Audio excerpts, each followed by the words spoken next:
Perkembangan adalah suatu proses yang dinamis, dan proses tersebut, sifat-sifat khas seseorang dan sifat-sifat lingkungan akhirnya menentukan tingkah laku, mana yang menjadi aktual dan manifest. Bila dalam proses ini tidak ada dinamikanya, karena gangguan dalam sifat-sifat pribadi, maupun karena hambatan dalam interaksi antara keduanya, maka timbullah gangguan perkembangan.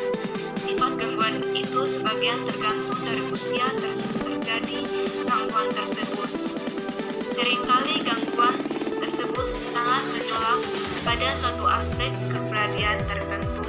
Dalam hal ini dapat dikatakan misalnya tentang gangguan yang terutama bersifat fisik dan psikomotorik, intelektual, sosial, moral, dan emosional. Gangguan perkembangan. 1. Gangguan autistik.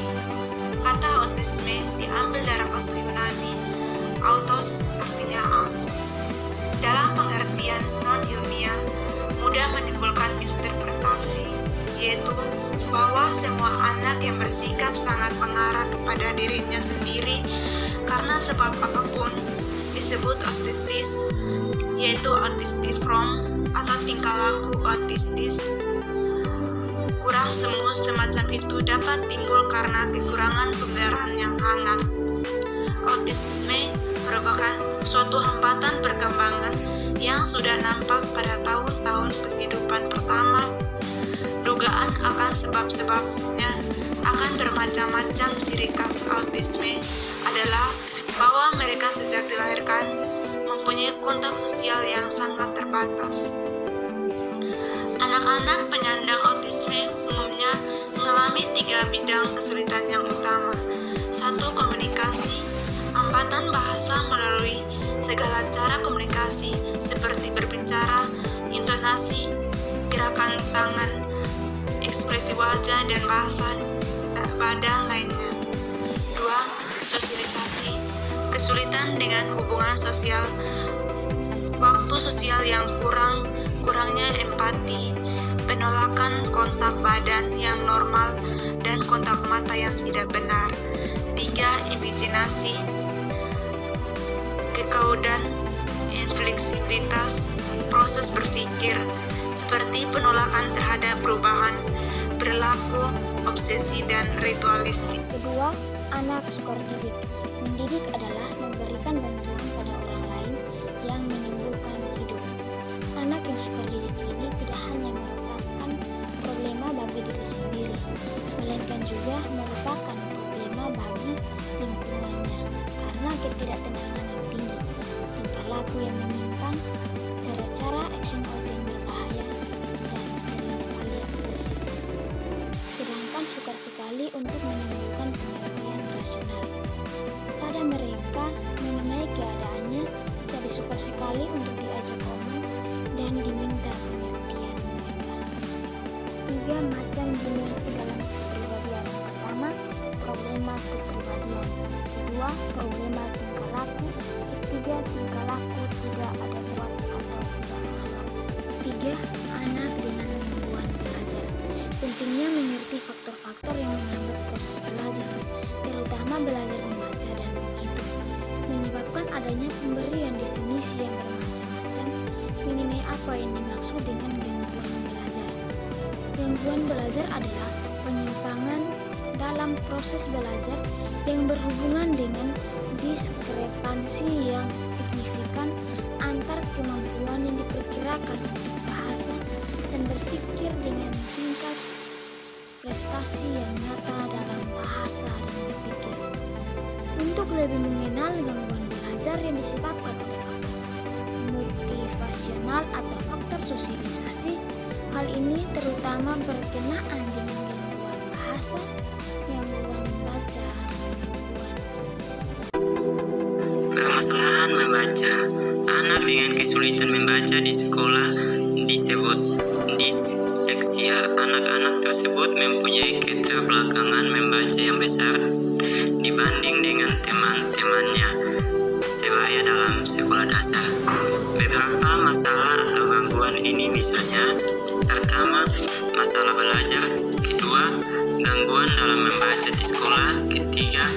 masalah mengeja. Keempat, kemampuan non-objektivitas dan kemampuan decoding dalam pelajaran membaca. Kelima, gangguan penyimbolan kata. Kedua, permasalahan berhitung. Seseorang yang disleksia seringkali juga diikuti dengan gangguan berhitung. Disebut diskalkulia. Pada hakikatnya, diskalkulia berhubungan dengan kekurangan di dalam belajar matematika. Masalah atau gangguan diskalkulia ini misalnya: pertama, kemampuan pemahaman bilangan yang kurang. Kedua, salah menghitung. Ketiga, kemampuan formulasi dan kinerja yang kurang. Keempat, berhitung dan gangguan proses informasi. Kelima, kekurangan dalam pemahaman analogi pada sistem puluhan. Ketiga, permasalahan menulis. Permasalahan menulis ini disebut dengan istilah disgrafia. Disgrafia adalah kesulitan khusus di mana anak tidak bisa menuliskan atau mengekspresikan pikirnya ke dalam bentuk tulisan karena mereka tidak menyusun huruf atau kata dengan baik dan mengkoordinasikan motorik halusnya tangan untuk menulis. Anak-anak delinquen. Bila anak yang mengalami gangguan belajar banyak dijumpai pada periode sekolah, maka anak yang delinquen banyak terdapat pada masa-masa sesudahnya. Mungkin hal ini disebabkan karena tindakan yang melanggar hukum yang merupakan ciri tindakan anak delinquen. Delinquen bertambah dengan lambat pada bagian pertama masa remaja, tetapi segera melonjak pada bagian kedua masa itu.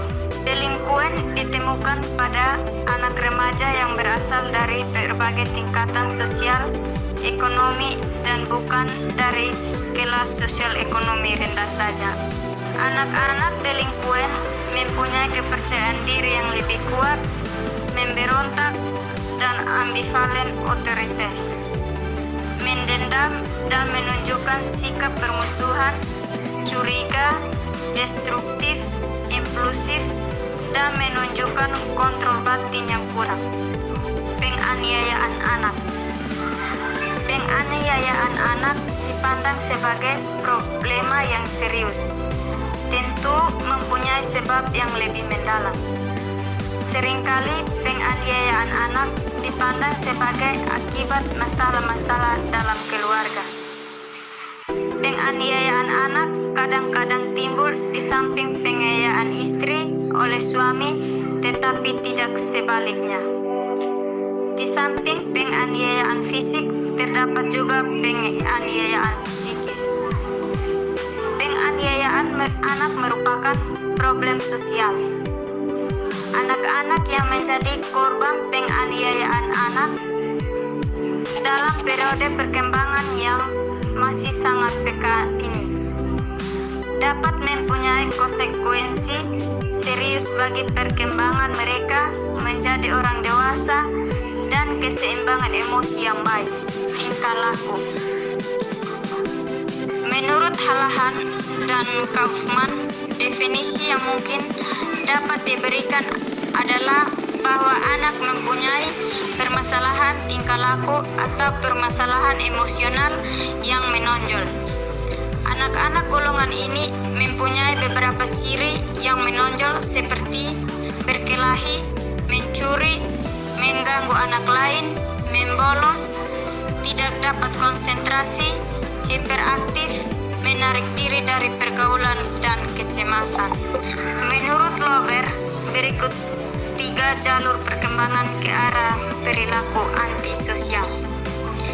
Pertama, dari perilaku agresif ke perilaku kekerasan, pencurian, dan penggunaan obat terlarang. Yang kedua, dari perilaku bermasalah non-agresif ke arah pencurian serta gangguan obat terlarang. Yang ketiga, dari penggunaan obat terlarang ke arah penggunaan yang berlebihan. Kesimpulan, sebagai dua macam hal, bukan dari orang tuanya sendiri, melainkan sebagai hasil interaksi antar orang lain dan lingkungan dengan penekanan kadang-kadang pada orangnya, kadang-kadang pada lingkungan atau situasi hidupnya. Gangguan dalam penyimpangan yaitu anak yang autistik, anak yang sukar didik, anak dengan gangguan belajar, anak delinkuen, penganiayaan anak, dan tingkah laku. Permasalahan dalam penyimpangan kebanyakan disebabkan oleh keadaan lingkungan yang tidak baik, sehingga membutuhkan suatu penanganan atau perawatan yang terarah dalam jangka waktu panjang dan penggunaan berbagai jenis terapi yang harus diterapkan di lingkungan keluarga, lingkungan sekolah atau pendidikan, dan lingkungan masyarakat.